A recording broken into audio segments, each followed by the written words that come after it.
प्रेरक कहानी एक। बुद्ध और चक्षुपाल। एक बार भगवान बुद्ध जेतवन विहार में रह रहे थे। भिक्षु चक्षुपाल भगवान से मिलने के लिए आए थे। उनके आगमन के साथ उनकी दिनचर्या, व्यवहार और गुणों की चर्चा भी हुई। भिक्षु चक्षुपाल अंधे थे। एक दिन विहार के कुछ भिक्षुओं ने कुछ मरे हुए कीरों को चक्षुपाल की कुटी के बाहर पाया और उन्होंने चक्षुपाल की निंदा करनी शुरू कर दी कि उन्होंने इन जीवित प्राणियों की हत्या की। भगवान बुद्ध ने निंदा कर रहे उन भिक्षुओं को बुलाया और पूछा कि क्या तुमने भिक्षु को कीड़े मारते हुए देखा।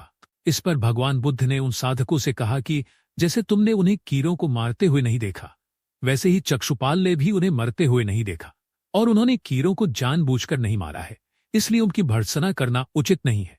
भिक्षुओं ने इसके बाद पूछा कि चक्षुपाल अंधे क्यों है, उन्होंने इस जन्म में अथवा पिछले जन्म में क्या पाप किए। भगवान बुद्ध ने चक्षुपाल के बारे में कहा कि वे पूर्व जन्म में एक चिकित्सक थे।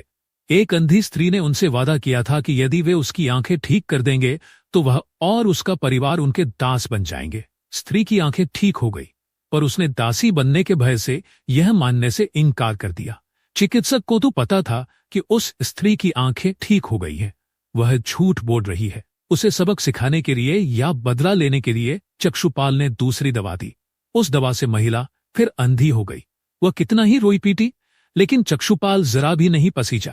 इस पाप के फलस्वरूप अगले जन्म में चिकित्सक को अंधा बनना पड़ा।